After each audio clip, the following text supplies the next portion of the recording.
original Square Enix project developed by veterans of Final Fantasy and the Saga series. The Last Remnant is a combat-focused, distinctly Japanese RPG that has a lot to live up to. We've seen a number of Final Fantasies, but is this semi-experimental role-player destined to be the last?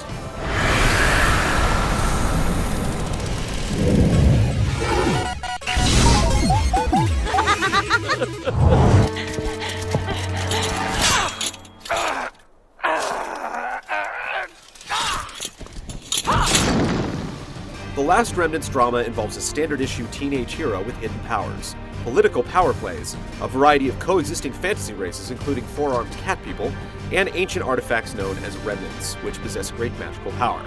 The nobles control the Remnants by default, while a powerful individual known as the Conqueror wants to take them by force. It's a totally workable setup for a large-scale war. Rush allies with a likable noble with a fancy name and learns that his sister also has a mysterious power. The early story isn't very fluid, but things do become interesting over time, and a few characters manage to distinguish themselves over the course of the game. The story isn't the most original, but the world is certainly unique, and the game's other elements do a good job supporting the story and world.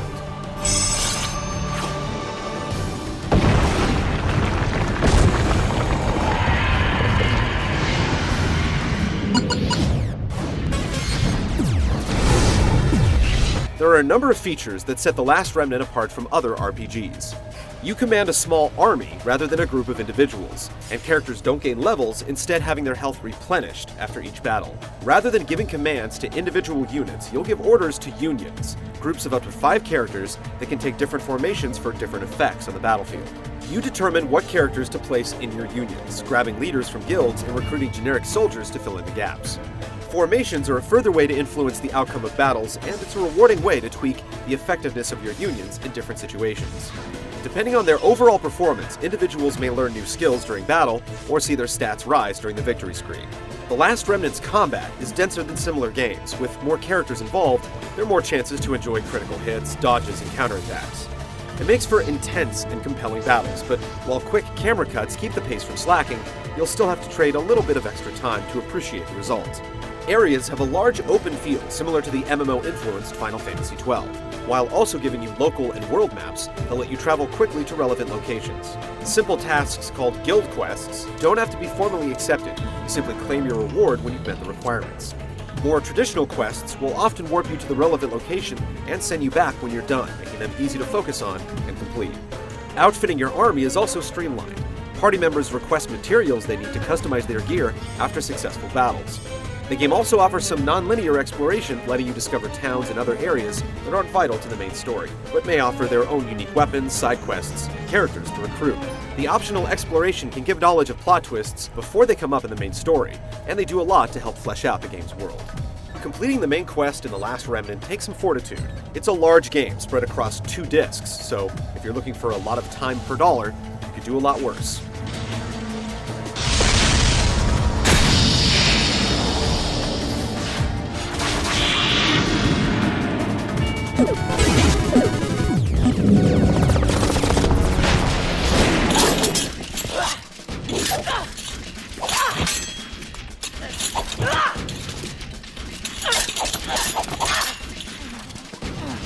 If turn-based combat is your thing, Remnant's interesting battle system has a lot to offer. With a war going on and incredibly hostile wildlife, combat makes up the majority of the gameplay experience. You're able to avoid enemies by running past them or group multiple enemies together using the right trigger for a greater challenge and greater rewards. The sheer volume of combat is substantial, and while it's not unusual for a JRPG, it's delivered in larger chunks than players might be used to. General orders include normal physical attacks, magic attacks, and support options. There's definitely a learning curve, but despite the many numbers involved, you're basically looking at the familiar attack, heal, and clear status effects pattern. Special attacks take action points, which rebuild with every turn, so you can come out swinging with one powerful attack right away, or ration your points until your squad can unleash a deadly coordinated assault. Some attacks occur more quickly than others, which observant players can use to their advantage. Unique super attacks occur randomly or pop up in specific battles, which can do heavy damage and give your side a distinct and needed advantage. Finally, timed button presses can make combat a bit more active, but this feature doesn't add a lot to gameplay. The option to turn it off is there for a reason. When you're moving through a hostile area, there's a time shift action to slow time, allowing you to tag multiple enemies to bring into battle. Outside Phrase, you're also able to harvest components for item customization using the mascot-like creature Mr. Diggs. He's a little bit silly, but the little guy can level up his skills and hook you up with rare components to help you forge epic gear. Combat is definitely the focus, but you'll still need to travel to a variety of locations and poke around towns for information. The game does provide clear goals. If you don't know what you're supposed to be doing in the story, you can always head to your castle headquarters for a quick mini briefing.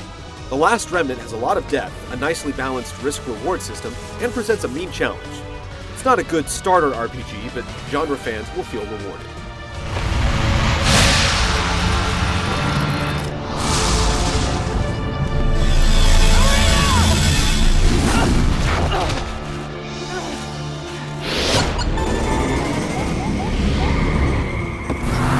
The Last Remnant is a beautiful game with a curse.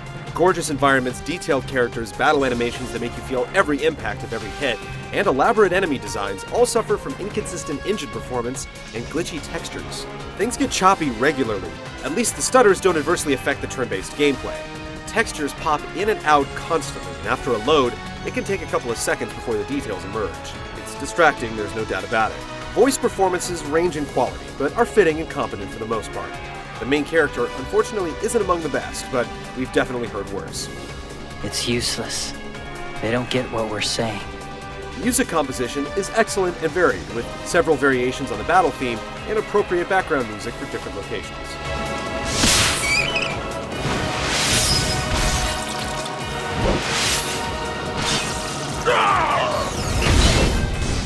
The Last Remnant is a hard game to judge. A person's enjoyment of it will be directly related to how much they can tolerate persistent graphical issues. If you can get past it, there's a lot to enjoy in the smart design decisions and its unique battle system.